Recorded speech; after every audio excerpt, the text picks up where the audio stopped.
Dattatreya, when he was explaining to Yadu, the forefather of Krishna, he gave one example of a pigeon and his family.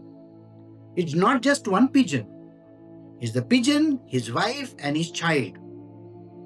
One should not cherish too much affection or attachment for anyone. If one does so, one is smitten with affliction like the poor pigeon. Now, this is another beautiful story which is starting. A pigeon built his nest on a certain tree in a forest and lived there for some years with his partner. The pigeons, with their hearts tied in a bond of love, lived a family life, fixing their gaze on each other in close companionship, each intent on the other. So this story is very, very relevant to all of us who have bond of love. James Bond, not James Bond. This is called bond of love. At least in James Bond, that fellow Bond, he destroys the enemy. Here, no, the enemy is so strong that the enemy destroys you. So the bond is destroyed. You, the bond. Verse 55, in that forest, they together went through such acts as lying, sitting, roaming, resting, talk, sport, eating, without any fear. In course of time, the good female bird had her first conception and laid some egg in the nest in the presence of her mate. In due season, some young birds with tender limbs and feathers grew out of those eggs, the inscrutable power of the Lord fashioning their features. The happy pair, devoted to their offspring, reared the young one, listening to their chirping and delighted by their sweet accents. They were cheerful, and their wings soft to touch, their warbling and the graceful movements and the going out to meet their parents gladdened the heart. The two birds, with their heart attached to each other in love, beguiled by the Lord's Maya, reared the young ones with no higher outlook in life. And this is what happens to every human being. When they are tied up with their husbands, or with their wives, or with their children, or with their mother and father, they don't care for their own growth at all. You understand what I'm saying? Oh, my mother, she is very sick. I have to take care of her. And here verse 61 says, with no higher outlook on life, a man is least bothered about his own growth. Forget about spiritual growth. Spiritual growth is zero. Okay? His personal growth also comes to a standstill. Think about it. Today, a man is engrossed with a woman is engrossed with a man, or their child, or their mother, or their father, and this example is very, very relevant. One day, the pair went in search of food for them and roamed about for a long time in that forest with this object. A fowler, rambling in the woods at will, saw them flying near the nest and caught them by spreading a trap. The parent bird, who were always eager to bring up the young ones, had been out for that end, returned to their nest with food. The female pigeon, finding the young offspring caught in a trap and weeping, rushed to them, crying and much aggrieved. The poor mother bird, fettered by many a tie of love through the Lord's Maya, herself fell into the trap, even though seeing the young one caught in it, for she was besides herself with grief. You see, when a child is hurt, the mother feels more hurt. My baby, my baby, my baby, my baby. Have you seen? The child falls down, scratches a little, and the mother says, my poor baby, she fell down. Okay. You know, children grow up by falling down only. Isn't it? It's when you scratch yourself, when you lots of things, and you go out and play in the mud and dirt and all that, then only the baby will grow properly. This is an example where mother is given as an example. Let us come to the father as an example and see what happens.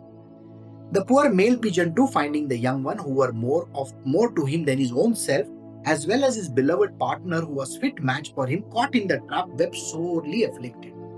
My poor wife and my poor child, Now the father is grieving over there.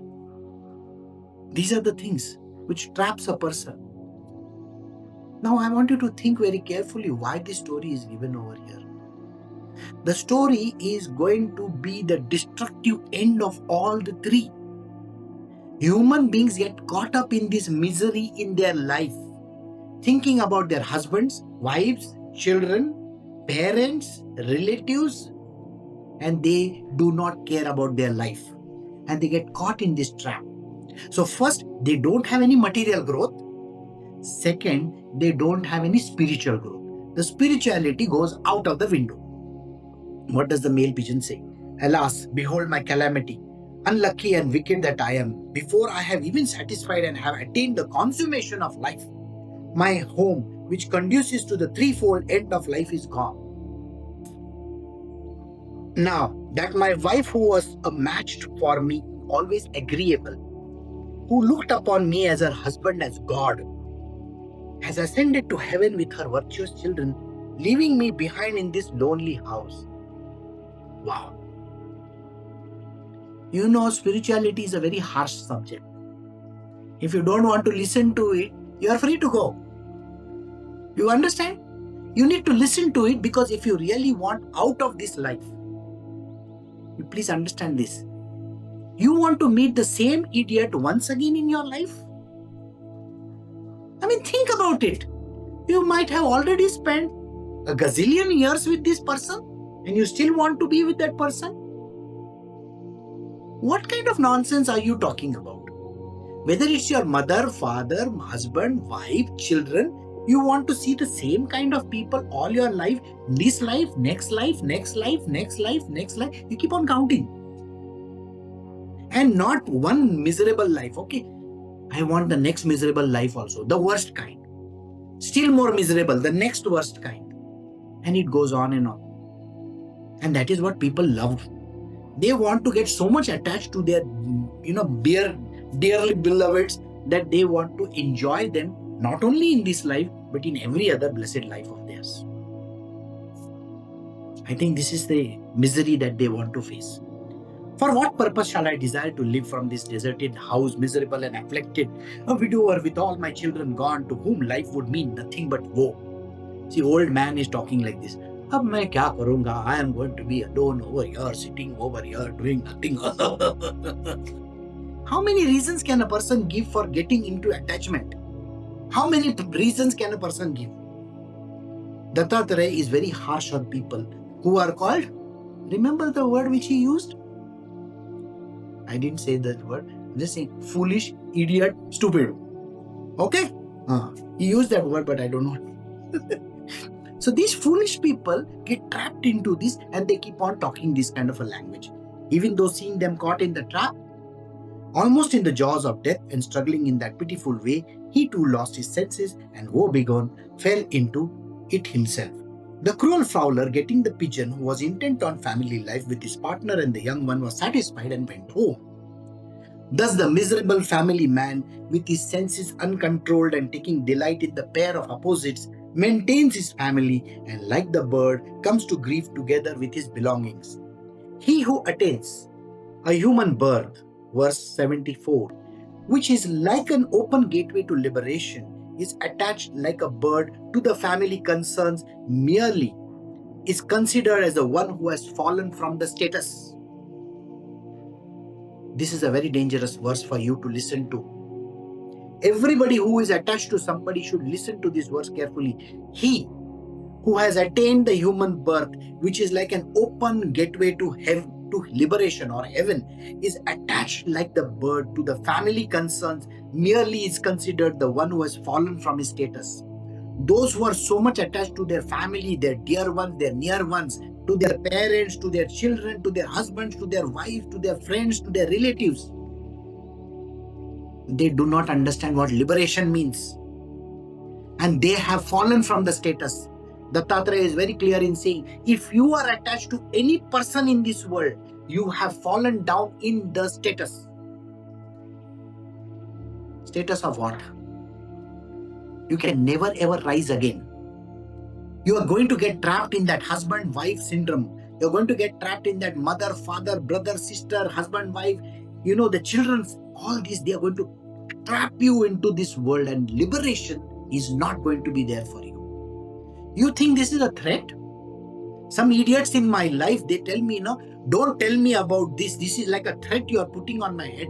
I'm sorry, it is not a threat. It is written in the Holy Scriptures. If you consider this as a scripture, please understand one thing very carefully.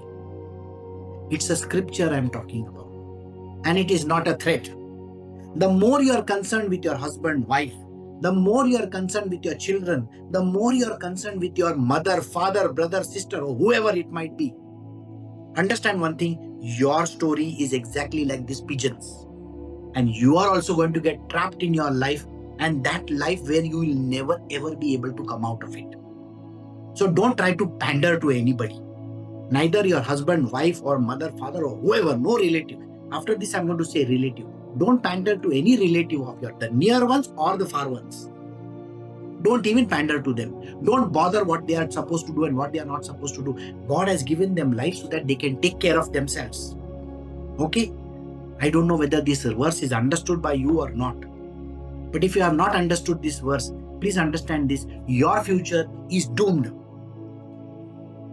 Because you will have no future whereas the material world is concerned. So you can never grow in your life in the material domain, right? Ask those people, ask those husbands or wives, because of the husband, the wife is not doing anything, and because of the wife, the husband is not doing anything. They are both miserable to the core. At the end of the life, they will say, oh, I could have become this, I could have done this, I could have done that. Nobody has done anything. And dependency is the root cause of all the evil in the world. Please do not depend so much and do not make somebody else depend on you. Okay, so I am going to stop my tirade.